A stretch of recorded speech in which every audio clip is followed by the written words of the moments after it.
चलिए, सभी का स्वागत है हमारे यूट्यूब चैनल विज्ञान बाय दिव्यांश पे। हम लोग चैप्टर पढ़ रहे थे केमिकल काइनेटिक्स। क्या हम लोग केमिकल काइनेटिक्स का ये हमारा लेक्चर नंबर 3 है। तो अभी तक हम लोग जो पढ़े थोड़ा सा इसको रिकैप कर लेते हैं। हम लोग केमिकल काइनेटिक्स में हम लोग सबसे पहले इसका इंट्रोडक्शन पढ़े थे कि चलिए समझते हैं हमारा केमिकल रिएक्शन जब भी होता है, रिएक्शन से प्रोडक्ट, थोड़ा इसको हम लोग क्विक रिवीजन कर लेते हैं। जब भी कोई केमिकल रिएक्शंस होता है तो रिएक्टेंट से प्रोडक्ट की ओर कंसंट्रेशन बढ़ता है, रिएक्टेंट का कंसंट्रेशन घटता है, प्रोडक्ट का कंसंट्रेशन बढ़ता है। तो जब भी कोई केमिकल रिएक्शंस होता है तो केमिकल का मोशन होता है, नाम है केमिकल काइनेटिक्स। काइनेटिक्स का मतलब मोशन, और मोशन किसका होता है? केमिकल्स का। मोशन किधर तरफ होता है? रिएक्टेंट से प्रोडक्ट की ओर। ठीक है, रिएक्टेंट से प्रोडक्ट की ओर। हम लोग इसमें देखे थे 3 type of reaction, fast, slow, moderate.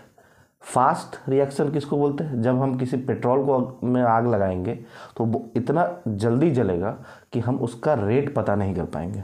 उसका रिएक्शन इतना स्पीड होगा जिसकी वजह से हम उसका रेट पता नहीं कर पाएंगे। और जैसे रस्टिंग ऑफ आयरन, डायमंड से ग्रेफाइट बनना या ग्रेफाइट से डायमंड बनना, ये हम लोग पता नहीं कर पाएंगे क्योंकि इसका ड्यूरेशन इतना लंबा है, वो इतना स्लो रिएक्शन होता है कि हम लोग उसका पता नहीं कर पाएंगे कि इसका रेट क्या है।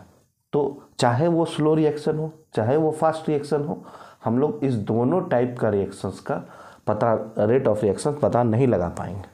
हम लोग केवल मॉडरेट रिएक्शन का रेट पता लगा पाएंगे। जैसे इन्वर्जन ऑफ शुगर का इन्वर्जन होता है। आगे इसको हम लोग डिटेल में एग्जांपल में देखेंगे, फिलहाल इसका रिवीजन हम कराते हैं। फिर हम लोग पढ़े थे एवरेज स्पीड और इंस्टेंटेनियस स्पीड। एवरेज स्पीड बराबर कितना होता है? Change in distance by change in time. और इंस्टेंटेनियस स्पीड बराबर कितना होता है? Small change in distance by small change in time. ठीक है, इंस्टेंटेनियस का मतलब होता है किसी पर्टिकुलर टाइम पर, मतलब किसी क्षण पर हम बोलेंगे किसी से कि अभी तुम्हारा स्पीड क्या है। अगर कोई गाड़ी से ट्रैवल कर रहा है, हम उसको कॉल करके बोलेंगे कि अभी अपना स्पीड बताओ, तो वो जो स्पीड बताएगा वो हमारा इंस्टेंटेनियस स्पीड होगा।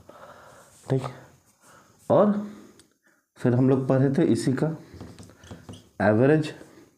यहाँ पर हम लोग डिस्टेंस पढ़े थे। जिस तरह से हम लोग डिस्टेंस, एवरेज डिस्टेंस और इंस्टेंटेनियस एवरेज स्पीड और इंस्टेंटेनियस स्पीड पढ़े हैं, उसी तरह हम लोग एवरेज रेट पढ़ते हैं। तो यहाँ पर हो जाता है change in concentration by change in time. ठीक है, एवरेज रेट बराबर change in concentration by change in time.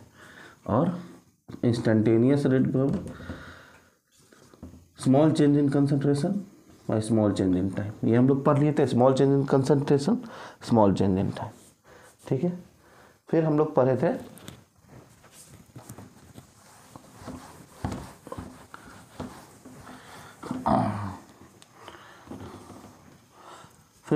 थे rate of appearance, rate of disappearance. जल्दी इसको हम लोग कवर करते हैं। रेट ऑफ अपीयरेंस, मान लेते हैं कोई केमिकल रिएक्शन से A + B और C। इस रिएक्शन में A का कंसंट्रेशन घट रहा है, B का कंसंट्रेशन घट रहा है, C का कंसंट्रेशन बढ़ रहा है। तो A B रिएक्टेंट है, C प्रोडक्ट है। कंसंट्रेशन AB का घट रहा है तो हम यहाँ पर ये कहेंगे कि AB डिसअपीयर हो रहा है, मतलब कम हो रहा है। तो इसका हम लोग लिखे थे dA/dt बराबर हो जाएगा -dB/dt। ठीक है, और रेट ऑफ अपीयरेंस, अपीयर क्या हो रहा है? अपीयर वही हो रहा है जो प्रोडक्ट में बन रहा होगा। अपीयर हमारा C हो रहा है, तो हम रेट ऑफ अपीयरेंस लिखे थे माइनस नहीं लगाएंगे, डी सी बाई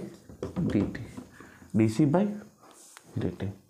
तो rate of appearance, rate of disappearance हम लोग पढ़ लिए थे, ठीक है। इसका हम लोग एक फॉर्मूला बनाए थे, रेट ऑफ अपीयरेंस और डिसअपीयरेंस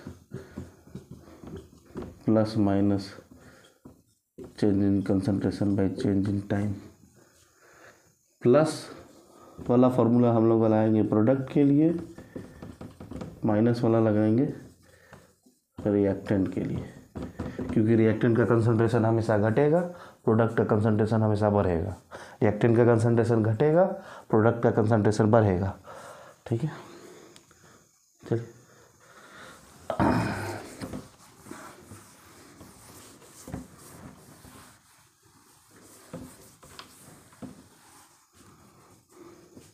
अब हम लोग पढ़ते हैं rate of reaction. Rate of reaction, यहाँ से हमारा टॉपिक चालू होता है, रेट ऑफ रिएक्शन, ठीक है। लेक्चर नंबर 3,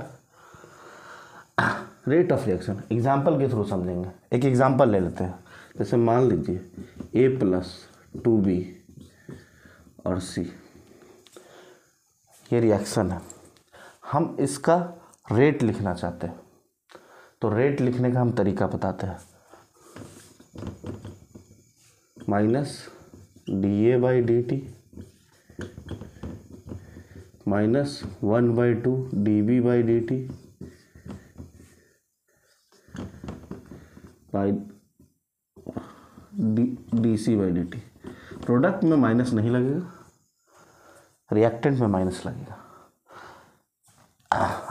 अब यहाँ पर एक चीज़ हम लोग देखते हैं, ये हम लोग रेट लिख लिए, यहाँ पर एक चीज़ है, ये 2 क्या है,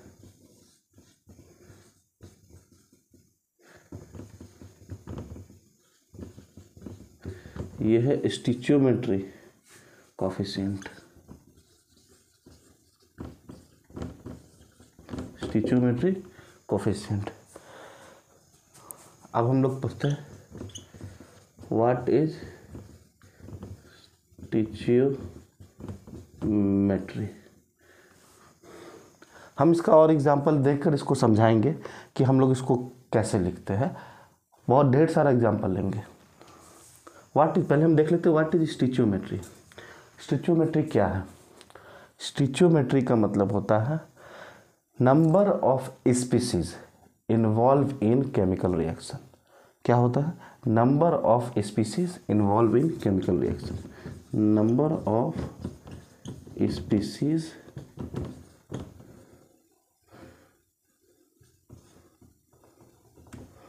इन्वॉल्व इन केमिकल रिएक्शन।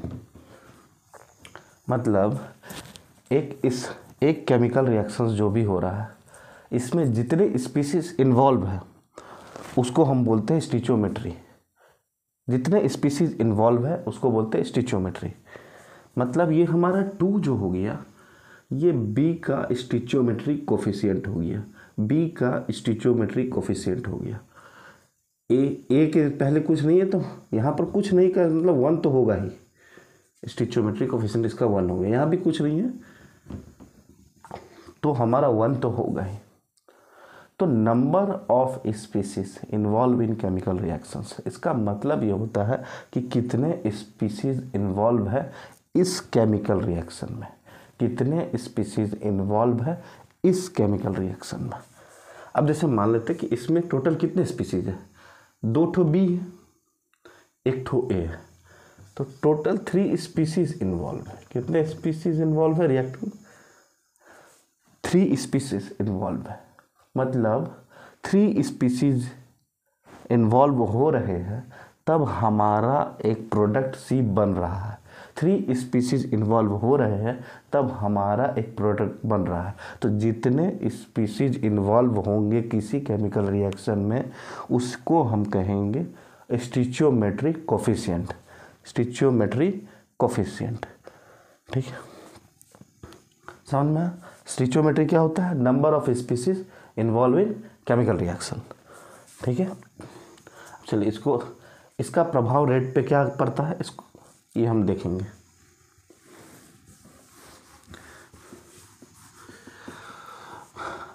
अब हम देखते हैं कि एक और केमिकल रिएक्शन लेते हैं। मान लेते हैं 2A + 3B और 5C। इसका रेट लिखने का तरीका क्या होता है? पहले हम लोग रेट लिखने का 1-2 एग्जाम्पल देख लेते हैं, 3-4 एग्जाम्पल देख लेते हैं, फिर हम लोग इसको प्रूफ करेंगे कि हम लोग स्टिचोमेट्री को यहाँ ऐसे क्यों लिखते हैं। सबसे पहले दो रिएक्टेंट है और यहाँ हम लिखेंगे D कंसंट्रेशन ऑफ A/dt। ये रिएक्टेंट का पार्ट है इसलिए यहाँ पर माइनस लगाएंगे, और यहाँ पर 2 है तो यहाँ पर जो 2 है इसको 1/2। जो भी कोफिशिएंट होगा वो नीचे चला जाएगा, जो भी कोफिशिएंट होगा वो नीचे चला जाएगा। फिर ध्यान से इसको बराबर रखेंगे, यहाँ लिखेंगे -1/3 dB/dt। dB/dt कोई दिक्कत नहीं लिखना, जो यहाँ पर लिखा हो उसको स्क्वायर ब्रैकेट में डाल लेंगे और उसके साथ d लिखेंगे और नीचे dt सब में लिखते जाएंगे, ठीक है। और जो यहाँ कोफिशिएंट में लिखा हो उसको फ्रैक्शन में लिख लेंगे 1/2। अगर यहाँ 5 लिखा होता तो 1/5। और रिएक्टेंट है तो उसमें माइनस जरूर लगाएंगे। क्यों माइनस लगाएंगे? क्योंकि रिएक्टेंट तो घट रहा है और प्रोडक्ट बढ़ रहा है।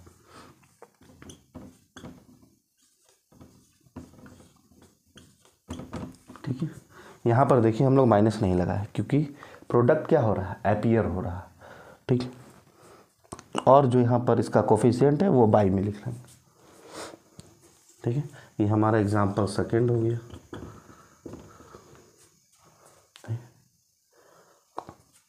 तो और एग्जाम्पल हम लोग लेते हैं, यहाँ ऊपर से मिटा देते। मान लेते हैं एक एग्जाम्पल, एक रिएक्शन है N1A + N2B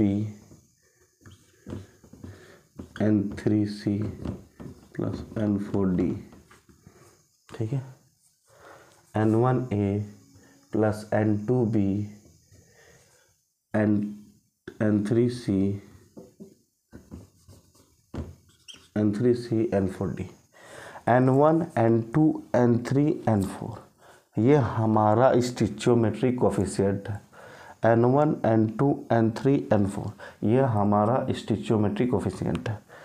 A B reactant है, C और D प्रोडक्ट है। लिखने का तरीका, रिएक्टेंट में पहले माइनस लगाएंगे, D लिख देंगे, और जो कोफिशिएंट है उसको बाई में लिख लेंगे फ्रैक्शन में। यहाँ N1 है तो 1/N1 1/N1 और यहाँ पर A लिख लेंगे और dt लिख देंगे, ठीक है। रेट ऑफ रिएक्शन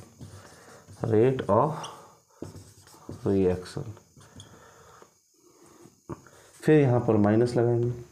ये हमारा स्टिचियोमेट्री कोफिशिएंट है N2 तो यहाँ 1/N2 लिखेंगे, 1/N2 लिखेंगे। अब यहाँ लिखेंगे dB/dt। अब देखिए यहाँ हम फिर स्टिचियोमेट्री कोफिशिएंट है तो N3 है तो इसको बाई में लिखेंगे। हमेशा जो भी कोफिशिएंट होगा उसको बाई में लिखेंगे। यहाँ DC लिखेंगे, यहाँ DC लिखेंगे। देखो यहाँ माइनस नहीं लगाया। सबसे पहला बात, प्रोडक्ट में माइनस नहीं लगेगा, सिर्फ रिएक्टेंट में माइनस लगेगा। प्रोडक्ट में माइनस नहीं लगेगा, सिर्फ रिएक्टेंट में माइनस लगेगा। फिर यहाँ लिखेंगे 1/N4 D कैपिटल D। ये हमारा रेट ऑफ रिएक्शन हो गया। फिर से हम लोग देखते हैं, ये हमारा केमिकल रिएक्शन है। N1 है, A का स्टिचियोमेट्री कोफिशिएंट, N2 है B का स्टिचियोमेट्री कोफिशिएंट, N3 है C का स्टिचियोमेट्री कोफिशिएंट, N4 है D का स्टिचियोमेट्री कोफिशिएंट। तो देखो जो भी स्टिचियोमेट्री कोफिशिएंट है उसको क्या करेंगे, उसको हम लोग डिवाइड कर लेंगे। यहाँ लिखेंगे dA/dt, माइनस लगाए, रिएक्टेंट में है तो माइनस लगेगा। फिर उसको बराबर में लिखते जाएंगे, जितना स्पीशीज, अब ए है यहाँ प्लस आ गया बी, तो फिर बी का कोफिशिएंट क्या है 1/N2 लिख दिए, कोफिशिएंट है तो बाई में चला गया 1/, फिर यहाँ पे डी लिख दिए, सॉरी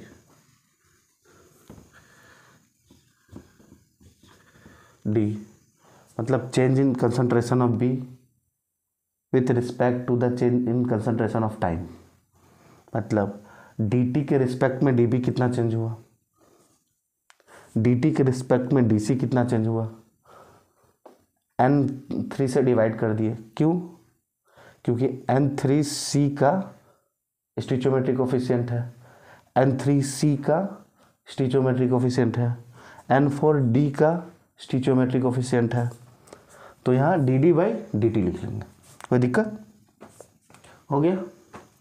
चलिए अब आगे देखते हैं, एक दो एग्जांपल और ले लेते हैं लिखने का तरीका, इसको प्रैक्टिस करेंगे, जितना प्रैक्टिस करेंगे उतना सही रहेगा।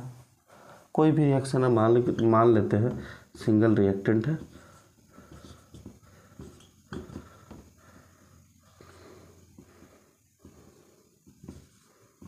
ठीक, इसको लिखने का तरीका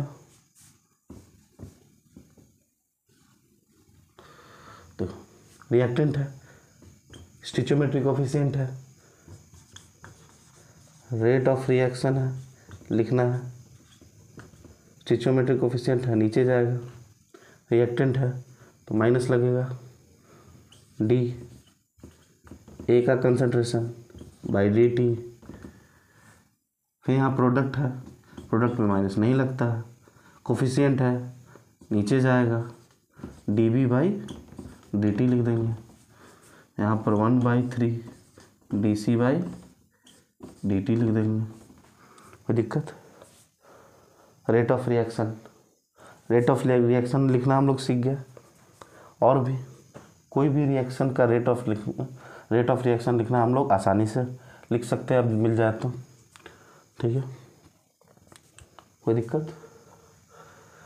अब देखो इसी रिएक्शन का रेट ऑफ अपीयरेंस या रेट ऑफ डिसअपीयरेंस पूछता है, तो रेट ऑफ अपीयरेंस देखिए, रेट इस रिएक्शन का रेट ऑफ रिएक्शन लिख लिया। अब इसी रिएक्शन का जब हम लोग rate of disappearance,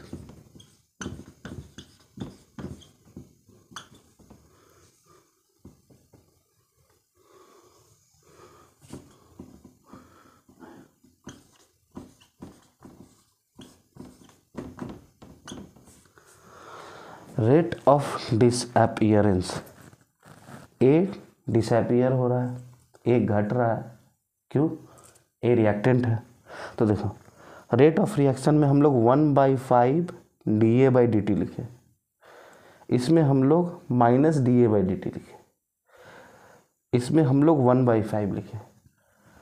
rate of reaction और रेट ऑफ डिसअपीयरेंस में अंतर क्या है कि रेट ऑफ अपीयरेंस और रेट ऑफ डिसअपीयरेंस में हम लोग स्टिचियोमेट्रिक कोफिशिएंट से डिवाइड नहीं करते हैं, रेट ऑफ डिसअपीयरेंस और रेट ऑफ अपीयरेंस में हम लोग स्टिचियोमेट्रिक कोफिशिएंट से डिवाइड नहीं करते हैं, रेट ऑफ रिएक्शन में ये है, ठीक है। अब अगर हम रेट ऑफ अपीयरेंस लिखना चाहें तो क्या अपीयर हो रहा है, बी dB/dt, और यहाँ पर हो जाएगा dC/dt,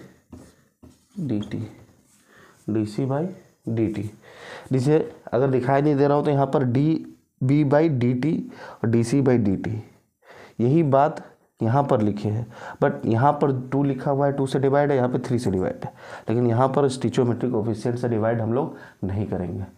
अपीयरेंस और डिसअपीयरेंस वाले केस में हम लोग स्टिचियोमेट्रिक कोफिशिएंट से डिवाइड नहीं करेंगे, ठीक है। अब इसको रेट ऑफ रिएक्शन को हम लोग थोड़ा प्रूफ कर लेते हैं कि हम लोग ऐसा डिवाइड क्यों करते हैं, ठीक है।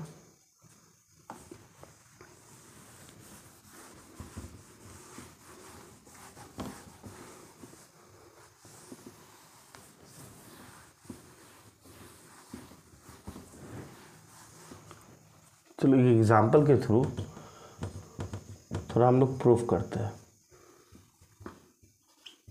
ए प्लस बी।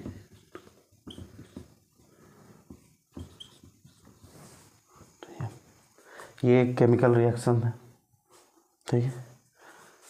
मान लेते हैं जब इनिशियल टाइम था, टाइम जब 0 था, तो ए का कंसंट्रेशन स्मॉल ए ले लेते हैं, बी का कंसंट्रेशन स्मॉल बी लेते हैं, ठीक है। सी का कंसंट्रेशन हम यहाँ पर 0 ले लेते हैं, ठीक है। क्योंकि जब समय रिएक्शन शुरू होने से पहले प्रोडक्ट तो 0 होगा ना, प्रोडक्ट तो कुछ बना ही नहीं होगा, रिएक्शन अभी तक शुरू नहीं हुआ है, तो सारा का सारा रिएक्टेंट ही होगा, प्रोडक्ट नहीं होगा, प्रोडक्ट तो बना ही नहीं। जैसे मान लेते हैं दूध से जब दही बनाते हैं, तो दही बनाने से पहले जब दूध रखते हैं, तो जब रखते हैं तो उस समय तो वो दूध पूरा दूध ही होता है।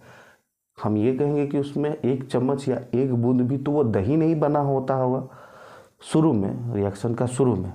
रिएक्शन जब शुरू हुआ भी नहीं है, तब प्रोडक्ट में 1% भी रिएक्टेंट कन्वर्ट नहीं हुआ होगा, तो इसका मतलब प्रोडक्ट कुछ तो बना ही नहीं होगा। तो जब अगर प्रोडक्ट कुछ नहीं बना होगा तो प्रोडक्ट का कंसंट्रेशन तो 0 होगा। अगर प्रोडक्ट कुछ बना ही नहीं होगा, टाइम इस 0 पर, समय 0, मतलब रिएक्शन अभी शुरू भी नहीं हुआ है, समय 0 लिए हुए हैं, तो सारा का सारा कंसंट्रेशन तो रिएक्टेंट में होगा, प्रोडक्ट तो बना ही नहीं होगा। अगर प्रोडक्ट बना नहीं होगा तो प्रोडक्ट 0 लेंगे। और ए का कंसंट्रेशन मान लेते हैं ए, ये हम लोग वेरिएबल मान रहे हैं, ए मान लेते हैं, और बी का कंसंट्रेशन स्मॉल बी मान लेते हैं। अब देखो टाइम थोड़ा सा बढ़ा, टाइम कितना बढ़ गया, मान लेते T1। T1 कोई समय होगा, मान लीजिए 1 घंटा, 2 घंटा, 10 मिनट या 20 मिनट, कोई भी टाइम ले सकते।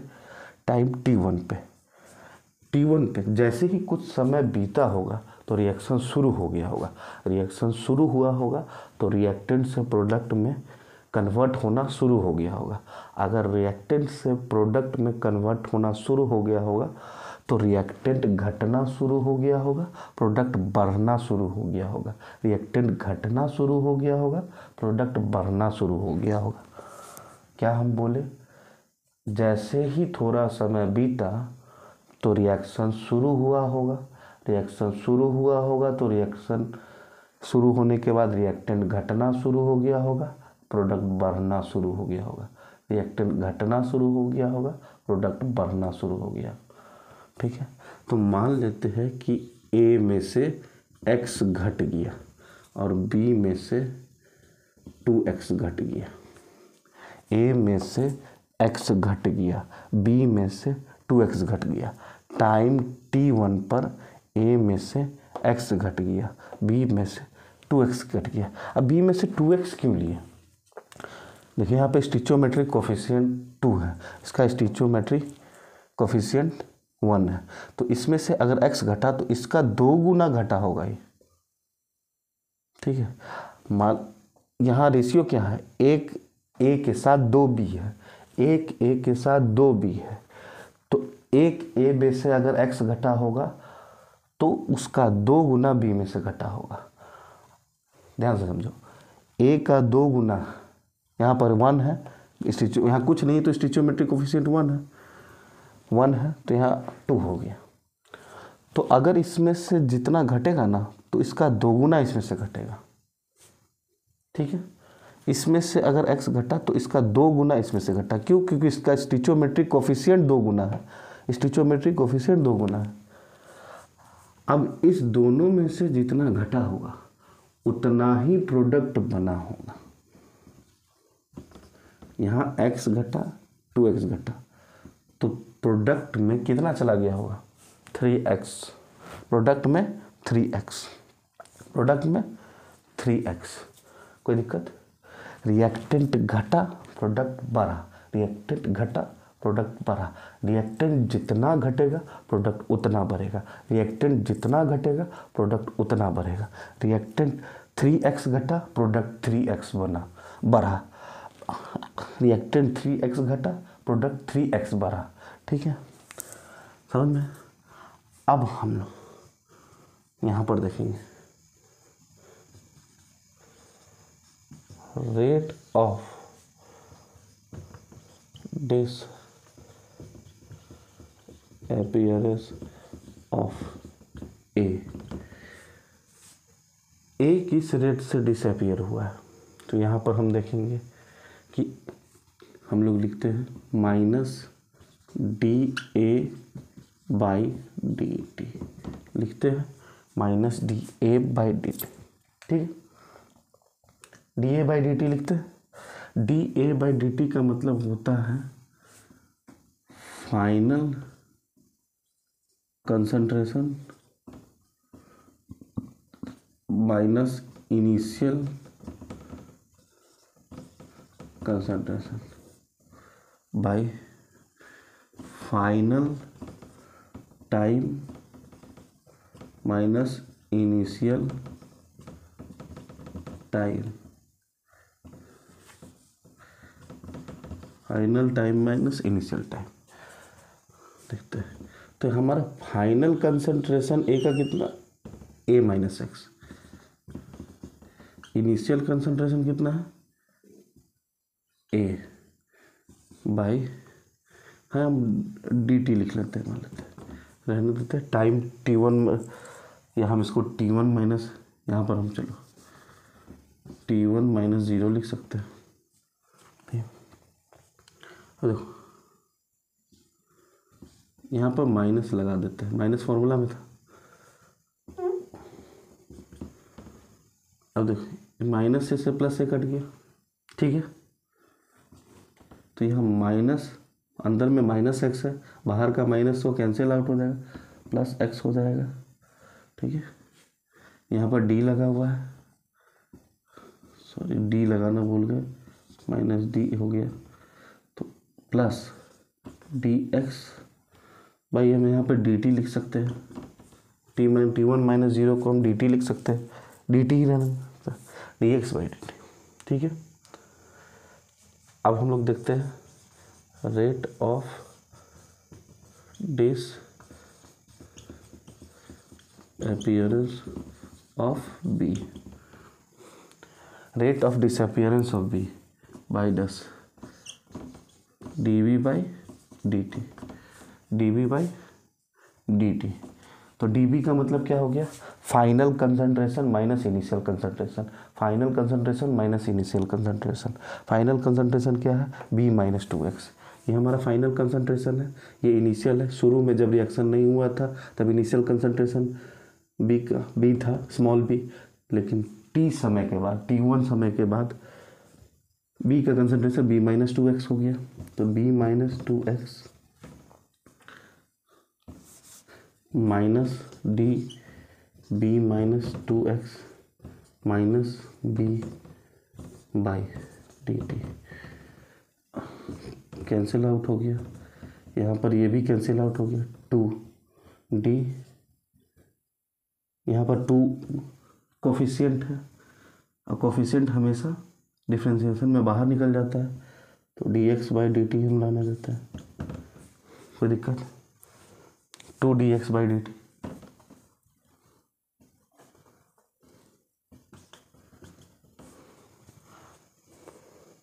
अब देख rate of disappearance, rate of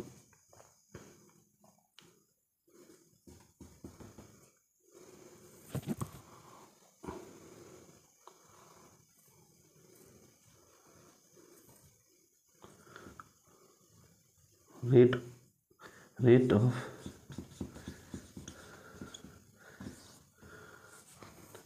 appearance of C, ठीक है, ये हम लोग देखेंगे, ठीक है, रेट ऑफ अपीयरेंस ऑफ सी, ठीक है, हो गया। अब इसका हम लोग क्या लिखेंगे, D C by D T, final minus initial, 3 बाहर ले लेंगे, D X by D T, ठीक है, D X by D T, D X by D T. ये हमारा rate of disappearance of A rate of disappearance of B, rate of appearance of C, ये हम लोग ले सकते हैं। ठीक है,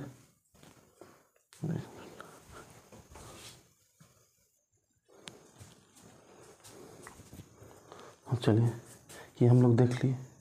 अब एक चीज़ ध्यान देखिए, तीनों में जो हमारा यहाँ पर ये आया है, तीनों डिफरेंट आया, तीनों डिफरेंट आया, और तीनों में मतलब हम लोग अभी तुरंत पढ़े हैं कि rate of appearance of A और rate of appearance of B और रेट ऑफ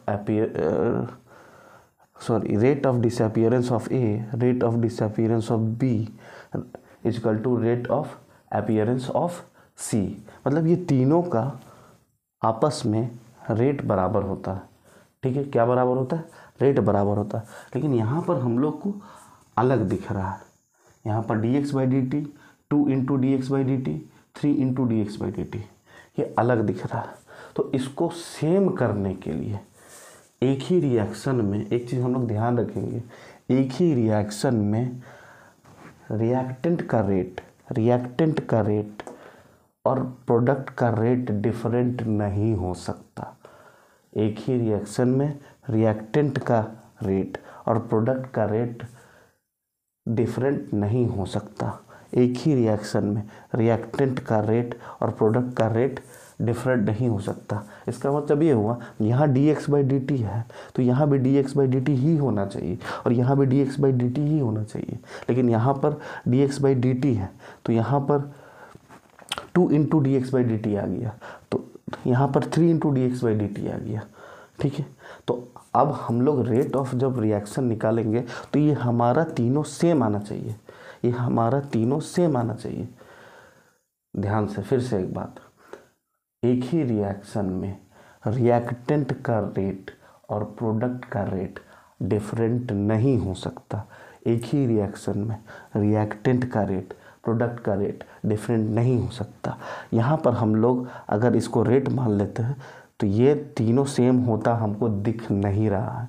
तो इस रिएक्शन का अगर हम लोग रेट लिखेंगे तो इस तीनों को बराबर करना ज़रूरी है, इस तीनों को बराबर करना ज़रूरी है। अब इस तीनों को बराबर करने के लिए हम लोग क्या करेंगे, देखिए अब इस तीनों का जब हम रेट लिखेंगे, यहाँ पर जब हम रेट लिखेंगे, रेट ऑफ रिएक्शन ऑफ ए, तो यहाँ पर हम लिखेंगे dx/, यहाँ पर लिखेंगे dx/dt। ठीक है, यहाँ पर हम लोग लिखेंगे dx/dt, ये हमारा आना चाहिए। ठीक है, और rate of reaction of b, तो ये भी हमारा dx/dt आना चाहिए। लेकिन हमारा क्या आया, 2 इंटू dx/dt आया, 2 इंटू dx/dt आया, 2 इंटू dx/dt आया। आना क्या चाहिए था, dx/dt। क्या आया है, 2 इंटू dx/dt आया। अगर लेकिन हम लोग तो अभी पढ़े हैं कि रेट ऑफ रिएक्शन में एक ही रिएक्शन में रिएक्टेंट का रेट प्रोडक्ट का रेट दोनों बराबर होता है। एक ही रिएक्शन में रिएक्टेंट का रेट प्रोडक्ट का रेट दोनों बराबर होता है। ये एक ही रिएक्शन का रिएक्टेंट का रेट है, एक ही रिएक्शन का रिएक्टेंट का रेट है, ये दोनों बराबर होना चाहिए।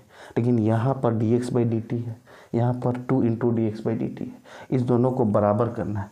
तो देखिए हम लोग क्या इसको हम लोग 2 से डिवाइड कर देंगे। अगर ये 2 से डिवाइड करेंगे तो कट जाएगा, बराबर आ गया। अब देख, रेट ऑफ रिएक्शन ऑफ सी, ठीक है, ये हमारा क्या है, 3 इंटू dx/dt। फिर से यहाँ देखो, हमारा यहाँ पर क्या आना चाहिए था, dx/dt। लेकिन यहाँ पर आया 3 इंटू dx/dt। एक ही रिएक्शन में रिएक्टेंट का रेट प्रोडक्ट का रेट सब बराबर होना चाहिए। जितना रिएक्टेंट हो, जितना प्रोडक्ट हो, जितना रिएक्टेंट हो, जितना प्रोडक्ट हो, सब का रेट बराबर होना चाहिए। और बराबर होता है। ठीक है, मतलब सीधी सी बात है कि जिस रेट से ए घटता होगा उसी रेट से सी बढ़ता होगा।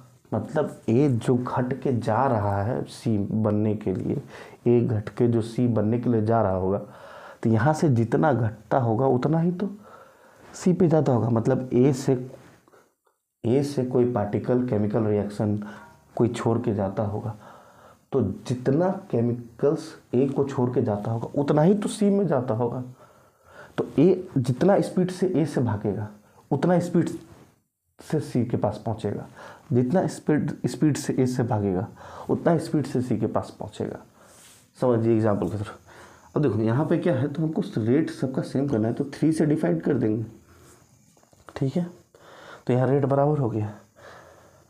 मतलब अब यहाँ पर ये क्या देखने वाला बात है कि यहाँ पर बराबर हो रहा है तीनों।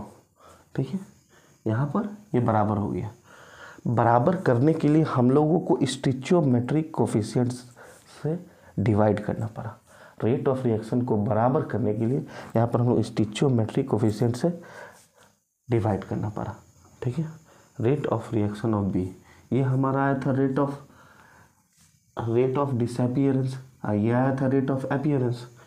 लेकिन जब रेट ऑफ अपीयरेंस और डिसअपियरेंस में कोफिशिएंट नहीं लिखते हैं, याद रखना, रेट ऑफ अपीयरेंस और डिसअपियरेंस में स्टिचियोमेट्रिक कोफिशिएंट नहीं लिखता। लेकिन जब यहाँ पर हम लोग रेट ऑफ रिएक्शन लिख रहे हैं तो रेट ऑफ रिएक्शन में स्टिचियोमेट्रिक कोफिशिएंट से डिवाइड करना होता है। क्यों डिवाइड करते हैं? क्योंकि रेट ऑफ रिएक्शन को बराबर करना है, रेट ऑफ रिएक्शन को बराबर करना है। देखो ये हमारा आया था यहाँ से, ये हमारा आया था यहाँ से, यहाँ पर 2 × dx/dt था, तो हम इसको इसके बराबर करने के लिए यहाँ 2 से डिवाइड कर दिए, तो 2 से डिवाइड करने पर ये इसके साथ बराबर हो गया। ठीक है, अब यहाँ पर क्या हुआ, इसको इसके तीनों को बराबर करने के लिए हम यहाँ 3 से डिवाइड किया, 3 × dx/dt था। हम यहाँ पर चाहते हैं कि सिर्फ dx/dt रहे। हम क्या चाहते हैं? सिर्फ dx/dt रहे। तो dx/dt रहे उसके लिए हम 3 से डिवाइड कर देंगे तो dx/dt आ जाएगा। 3 से डिवाइड करने पर dx/dt आ जाएगा। तो यहाँ 3 क्या है? 3 जो है प्रोडक्ट का स्टिचियोमेट्रिक कोफिशिएंट है। 3 जो है प्रोडक्ट का स्टिचियोमेट्रिक कोफिशिएंट है। 3 जो है प्रोडक्ट का स्टिचियोमेट्रिक कोफिशिएंट है। तो प्रोडक्ट का स्टिचियोमेट्रिक कोफिशिएंट से डिवाइड किए तब हमारा रेट ऑफ रिएक्शन बराबर हुआ। अब देखो 2 जो है बी का स्टिचियोमेट्रिक कोफिशिएंट है, रिएक्टेंट में बी का स्टिचियोमेट्रिक कोफिशिएंट है।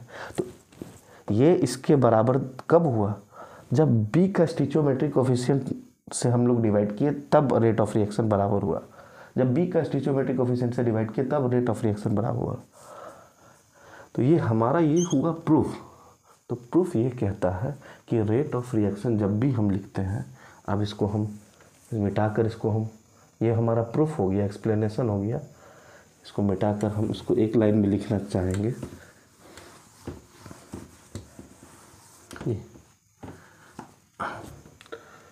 कि ये जो है इसका हम लोग रेट ऑफ रिएक्शन लिखेंगे तो dA/dt होगा इक्वल टू 1/2, 2 से डिवाइड होगा। क्यों होगा ये प्रूफ हम लोग अभी देखें। dB/dt equal to 1/3 dC/dt। ठीक, ये हमारा रेट ऑफ रिएक्शन है। रेट ऑफ रिएक्शन में स्टिचियोमेट्रिक कोफिशिएंट से डिवाइड इसलिए करते हैं, रेट ऑफ रिएक्शन में स्टिचियोमेट्रिक कोफिशिएंट से डिवाइड इसलिए करते हैं ताकि rate of reaction her species, जितने स्पीसीज, इसमें जितना स्पीसीज इन्वॉल्व है A, B, C, सब का रेट ऑफ रिएक्शन बराबर हो, इसलिए स्टिचियोमेट्रिक कोफिशिएंट से हम लोग डिवाइड करते हैं। ठीक है, तो कुल मिला के यहाँ पर हम ये rate of disappearance of A हो जाएगा minus dA/dt, rate of disappearance और बी हो जाएगा 1 minus d minus d we by D t rate of disappearance of rate of appearance of c हो जाएगा d C by D T. ये हमारा पूरा बात हुआ इस एग्जाम्पल, ठीक है। रेट ऑफ रिएक्शन हो गया। रेट ऑफ रिएक्शन में स्टिचोमेट्रिक कोफिशिएंट से डिवाइड करते हैं, रेट ऑफ रिएक्शन में स्टिचोमेट्रिक कोफिशिएंट से डिवाइड करते हैं, लेकिन रेट ऑफ डिसअपीयरेंस और अपीयरेंस में स्टिचोमेट्रिक कोफिशिएंट से डिवाइड नहीं करते हैं। रेट ऑफ डिसअपीयरेंस और अपीयरेंस में स्टिचोमेट्रिक कोफिशिएंट से डिवाइड नहीं करते हैं। रेट ऑफ रिएक्शन में स्टिचोमेट्रिक कोफिशिएंट से डिवाइड करते हैं, ठीक है। स्टिचोमेट्रिक क्या होता है? Number of species involve in chemical reaction, number of species involve in chemical reaction. तो ये हमारा प्रूफ हो गया, ना प्रूफ हो गया, ठीक है, ठीक है। तो आज हम लोग पढ़े रेट ऑफ रिएक्शन कैसे लिखते हैं, ये हम लोग अच्छे से समझ गए। रेट ऑफ रिएक्शन में स्टिचोमेट्री से डिवाइड क्यों करते हैं ये भी हम लोग समझ गए, ठीक है। रेट ऑफ रिएक्शन में स्टिचोमेट्रिक कोफिशिएंट से डिवाइड इसलिए करते हैं ताकि रेट ऑफ रिएक्शन सबका बराबर हो, रेट ऑफ रिएक्शन बराबर हो। अब इसको थोड़ा सा हम प्रैक्टिकली सोच के देख लेते हैं कि ए और बी, मान लेते हैं यहाँ से ए और बी से सी बन रहा है। ए जितना स्पीड से घटेगा, ए जितना स्पीड से घटेगा, बी उतना स्पीड, बी उससे दोगुना स्पीड से घटेगा, बी उससे दोगुना स्पीड से घटेगा, ठीक है। अब ये दोनों जितना स्पीड से घटेगा इस दोनों के सम के बराबर ये बढ़ेगा। मतलब समझे, दूध से दही बनाते हैं, दूध से दही बनाते हैं, तो जितना जल्दी दूध घटेगा उतना जल्दी दही बनेगा, जितना जल्दी दूध घटेगा उतना जल्दी दही बनेगा, दूध जितना घटेगा दही उतना बनेगा। जिस स्पीड से रिएक्टेंट घटेगा उस स्पीड से प्रोडक्ट बनेगा, जितना रिएक्टेंट घटेगा उतना ही प्रोडक्ट बढ़ेगा, जितना रिएक्टेंट डिसअपीयर होगा उतना ही प्रोडक्ट अपीयर होगा, जितना रिएक्टेंट डिसअपीयर होगा उतना ही प्रोडक्ट अपीयर होगा। यहाँ पर रेट ऑफ रिएक्शन में हम लोग स्टिचोमेट्रिक कोफिशिएंट से डिवाइड करते हैं। क्यों डिवाइड करते हैं? स्टिचोमेट्रिक कोफिशिएंट से इसलिए डिवाइड करते हैं क्योंकि डिवाइड करने पर हमारा रेट ऑफ रिएक्शन सभी का सेम आना चाहिए, इसलिए हम लोग डिवाइड करते हैं। स्टिचोमेट्रिक कोफिशिएंट से इसलिए डिवाइड करते हैं कि रेट ऑफ रिएक्शन सबका सेम होता है। रेट ऑफ रिएक्शन में एक ही केमिकल रिएक्शन में, क्या नोट करके ये बात लिखो, एक ही केमिकल रिएक्शन में सभी का रेट ऑफ रिएक्शन सेम होता है। एक ही केमिकल रिएक्शन में सभी का केमिकल रिएक्शन सभी का रेट ऑफ रिएक्शन क्या होता है? सेम होता है, ठीक है। इतना हम लोग पढ़ लिए, बहुत सारे एग्जाम्पल देख लिए, तो रेट ऑफ रिएक्शन निकालना सीखे। तो चलिए आज इतने ही रहने देते हैं, कल हम इससे आगे बढ़ेंगे, इसका कुछ और एग्जाम्पल्स देखेंगे, और इसमें जो भी डाउट हो वो आप लोग कमेंट बॉक्स में लिख सकते हैं। हम इसको अगले वीडियो में या अगले जो भी वीडियो आएंगे उसमें हम इसको फिर से रिवाइज करा देंगे, ठीक है। तब तक के लिए इतने ही रहने देते हैं, आगे नेक्स्ट वीडियो में बात करेंगे, ठीक है। चलिए तो लगता है